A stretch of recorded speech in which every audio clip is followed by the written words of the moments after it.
Good evening. X Winterview back again with another brief dialogue for his dear friend Annastacey. Once again, to the listener driving in my car, no doubt you can hear the sounds of traffic in the background. This brief dialogue is on the biological sense of individuality. Another model, another story, another narrative about the sense of individuality to help it make a bit more sense to the mind. So a little bit of a mind relief episode, you might say. Something for the mind to chew on, ponder. Let's imagine a character. Let's invent someone from scratch to talk about this subject. Let's use a man or a male. Name is Joe. Joe was born to parents in a very poor neighborhood in a very large city. Joe's parents were immigrants from a totally foreign country, and let's say Joe's grandparents were immigrants, and therefore Joe's parents were first generation in this country, and Joe second generation, let's say, something like that. Joe's dad has alcohol problems. Let's call him, using the old school terminology, an alcoholic. And Mum has a cannabis addiction. Let's give her a drug addiction. Why not? Let's mess this family up a bit. Joe's dad was harshly disciplined by his father, so that's Joe's grandfather, in a way that left him sort of traumatized a bit. A very fearful and anxious man who uses alcohol to cope with his anxiety. And Joe's mother, let's say, came from a broken family, never knew her father perhaps. Her mum was a victim of domestic violence. She was a witness to that violence, so she has a trauma background of sorts. Indeed, even Joe's parents, in the midst of Dad's drinking and Mum's cannabis, have indeed been violent towards each other, verbally, usually verbally, and occasionally physically. So much so that Joe has kind of got used to that and withdrawn a bit into himself. A very quiet and sullen guy. And he lives in a city, and the neighborhood is tough. This is a tough neighborhood. And you're kind of expected to be able to defend yourself in this kind of neighborhood. So there are gangs that lurk. And perhaps Joe is even part of a gang where he needs to survive. So I'm painting this bleak picture of Joe. And what are we learning as we go through this about Joe? That Joe, or what am I suggesting? Joe is a product of many factors. This is just the biological entity that we commonly associate with individuality. This is the body, Joe's body.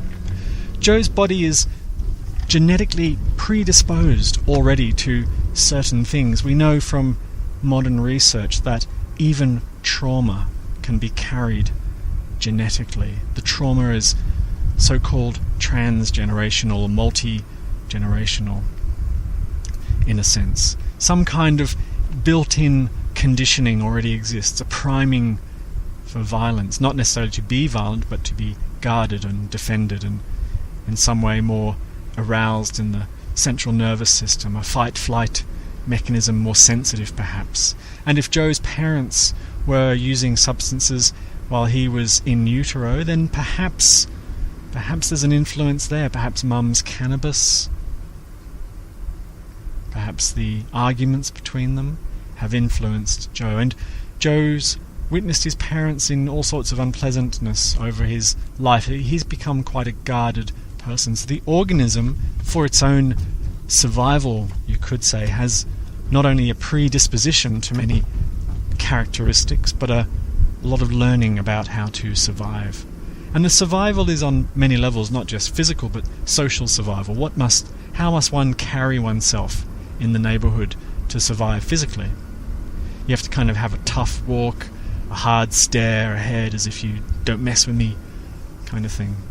And Joe, of course, has flavours and characteristics of a personality that is uniquely Joe, that we don't know where it came from. Perhaps Joe has a funny sense of humour at times, quite a dark sense of humour perhaps. Perhaps Joe is quite cocky, quite arrogant, boastful about things. We don't know. So we'll just give him a few broad strokes to create this picture. And now Joe's finishing high school, let's say. Joe wasn't a great student. Joe struggled. The intelligence of the biological entity had memory difficulties and attention difficulties, so that Joe found it difficult to sit still in class. He felt bored a lot of the time. He got in trouble for fighting a lot of the time. He snuck off a lot of the time and smoked weed with his friends when he should have been in class. So he's got knowledge gaps. He's got learning about avoiding lessons is reinforced with peer support. He has a very strong, perhaps, idea about peers and group membership and the importance of sticking up for your mates, all that kind of stuff. But now it's different for Joe. Joe's finishing school and the world is looming ahead. And Joe only has what we might call vague aspirations still left over from childhood. No one ever really encouraged Joe to excel or to succeed or to even think about tertiary study, university, or a technical college or a trade, or no one ever had that dialogue, and Joe never really thought much about it. So let's think what sort of thoughts might pop up for Joe, seemingly randomly from Joe's perspective, but what might be popping up? I'd say you'd see thoughts of worry popping up. What am I doing? What am I going to do? What's going on for me? And then he might have thoughts of practical thoughts. What's for dinner? Where am I going to get some food? Where did I leave my wallet?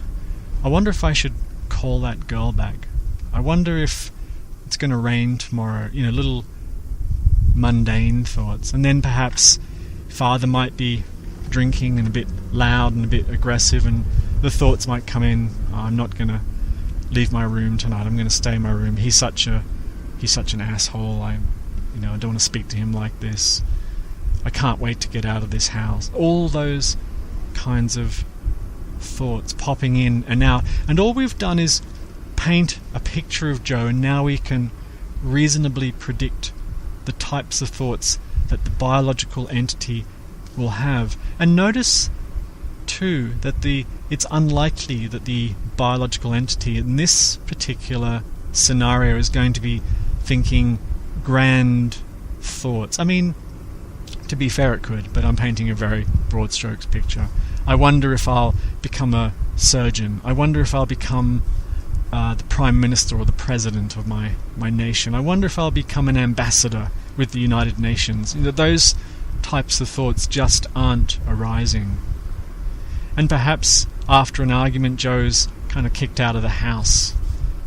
Parents said, get out, he's not wanted. And now there's feelings of loneliness and loss and anger and feelings of aggression, feelings of wanting to act out that aggression, perhaps, for Joe. And so all the while these thoughts popping automatically, but Joe thinks they're his thoughts, these are mine. And also the story of Joe's life.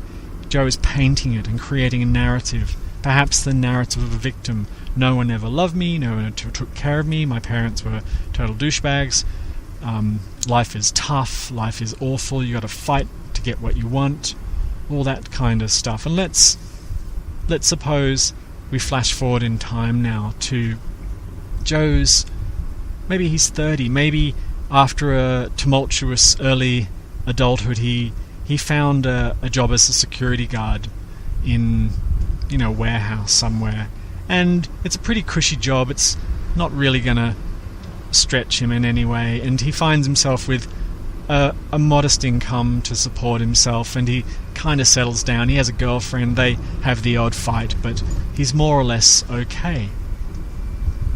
Right?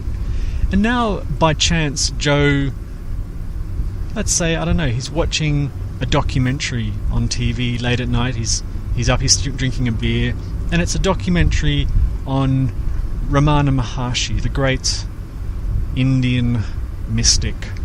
And for some reason, we don't even know why, in the universal confluence of events, that Joe even found himself sitting there watching this documentary, drinking a beer. But there he is, and it's happening.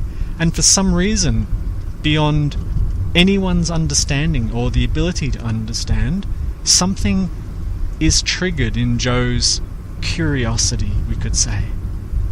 I wonder what this enlightenment thing feels like that is being talked about. I wonder what that's all about. A very curious and unusual thought for Joe. And the next day, perhaps, Joe's mind is still chucking up the same old thoughts of life is tough, I need to get myself some beer tonight, I'm going to get totally wasted, I think. I'm really annoyed with my girlfriend, that fight we had last night, it was all her fault, blah blah blah. Work is boring, I don't want to go to this stupid job, my stupid parents came around trying to borrow some money from me last night. All these thoughts popping in. Joe just presumes, again, they're his thoughts, and this life is his life and it surrounds him. And now this new little thought is popping in. Wow, that Indian guy on TV last night, that was kind of cool in a way. I wonder what that's about. Curiosity growing, a little burning something in him. And he sits and he's at work and he mentions it casually to one of his colleagues, an older guy he works with, let's say. A nice old guy who sits there, and he says, "Hey, last night on TV I saw this guy, Indian guy. What do you know about this sort of thing?" And maybe the old guy knows a little thing. He says, "Oh yeah, I go to a little meditation group every Saturday, every Sunday or something, and we sit around, we meditate, we talk about this enlightenment thing." And maybe he gets curious. He's like, "Do you think I could come? And I'm really interested in this." And the old guy is sort of surprised, this young, kind of rough guy, he never would have thought. And he says, "Sure, come along." And maybe Joe goes along to this meeting feeling nervous. It's not his thing. He's usually hungover on a Sunday. He's usually wanting to watch the game on TV or do something a bit frivolous around the house to sit around. So here he is feeling uncomfortable. Why is he feeling uncomfortable? Because of his conditioning, the thoughts coming in, the old thoughts, the doubt, the no one wants me, this is dumb, these people are ridiculous. But he sits there and he perseveres for some reason, and something clicks. Just for the briefest of instance, Joe sees through Joe's story, and that's it. That's a gateway drug for Joe, a gateway into something totally different, something that was totally unexpected in the story of Joe. And now Joe's more interested, or a fire is lit, you could even say, if you want to be poetic. And Joe's buying books, Joe's reading, Joe's looking on the internet now, Joe's starting to lose interest in the old stuff, But Joe's concerned. Joe keeps having lots of negative thoughts. He's still a very angry and aggressive guy. He still gets into fights quite routinely. He gets into physical fights occasionally, and bars when someone annoys him. He gets into fights at work with his colleagues. He's called a douchebag a lot by his colleagues because he's so aggressive at times. He feels guilt. He feels shame a lot. He feels all these powerful feelings and thoughts popping in. He's got a whole history of conditioning and genetics and all sorts of stuff behind him. And Joe, like most seekers, thinks to himself, what I need to do is get over these problems. I need to... The problem is all these negative characteristics that I have are the problem. And what I need to do is see through all of those and get rid of Joe. That's the goal, to somehow get rid of my conditioning. And Joe's mind throws that idea up naturally because that's the only thing that the mind can do. It somehow thinks that this is about improving Joe. So Joe's now gets very nervous about his own behavior. He starts to second guess himself, starts to judge himself. He feels ashamed and embarrassed about his reactions and responses. He feels like sometimes he makes progress. Sometimes during the week he doesn't drink at all and he does a little bit of meditation. He feels quite relaxed, and he's actually friendlier when he does that, and people respond to him in a better way, and he appreciates that and enjoys it. But then the next week all the conditioning is back. Something triggers him at work. Someone makes a comment that just somehow gets under his skin, and suddenly he's aggressive and he's yelling and he's swearing, and that night he's pissed off and he's drinking booze again, and now he's guilty. He's gone backwards. Joe feels, I've gone backwards. I can't get enlightened at this rate. This is still a big problem for me. And now let's forward 10, 15 years. Joe is still hooked on the Enlightenment thing, but Joe's a very different character now. Joe has, over the course of many meetings and meditations and even running some meditations, he's learned to meditate, that he's become quite a peaceful guy. He's still got a slightly rough edge, but now he's full of peace and he can handle things a lot better. But that's also, let's not forget, he's been reconditioned over these years. The mind has been certain behaviors extinguished, let's use a bit of psych language, and other positive characteristics reinforced, positive stuff reinforced by friends and family and co-workers, etc. So there's a lot of change that's gone on, and Joe feels, I'm on my way, I'm really getting there. I just have a little bit more work to do on myself, and then I'm there. And he's now trying to refine the final little nuances of the personality that are still a bit problematic. I've forgiven my mother for her THC. I've forgiven my father for his drinking. I'm nice to my girlfriend now. I've got kids now, and I treat them well, and I read to them at night. I meditate regularly. I don't drink anymore. All this great stuff. But still there's this longing, there's this awful hope burning in Joe that when will I get this, and when will it happen to me, and if only I can change. If only I can change. And then you could say perhaps it finally collapses. The whole thing collapses. There's maybe a total seeing through, the dissolution of the sense of Joe, perhaps. Let's make it a nice juicy Enlightenment story. And what is realized in that moment, that none of the behaviors were ever a problem. None of the behaviors were ever in the way of enlightenment. Nothing was in the way of it. Everything was and is as it is, and will be as it is, and perfect in that sense. And Joe continues to be Joe, but it's funny that some of the old stuff has now come back and is in some ways celebrated.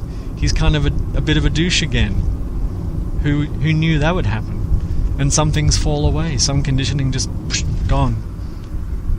Some old patterns come back. A bit of the old Joe comes back. And it's celebrated. No one celebrates it. It's a celebration in nothing for no one, paradoxically. And all that effort and work to improve himself over all those years was seen in two ways. One, it doesn't matter. It was totally irrelevant. And two, it couldn't have been any other way. So it wasn't a mistake. It can't be a mistake. It is a folly that can't be helped, in a way. A folly that can't be helped. So that's the story of Joe, let's say.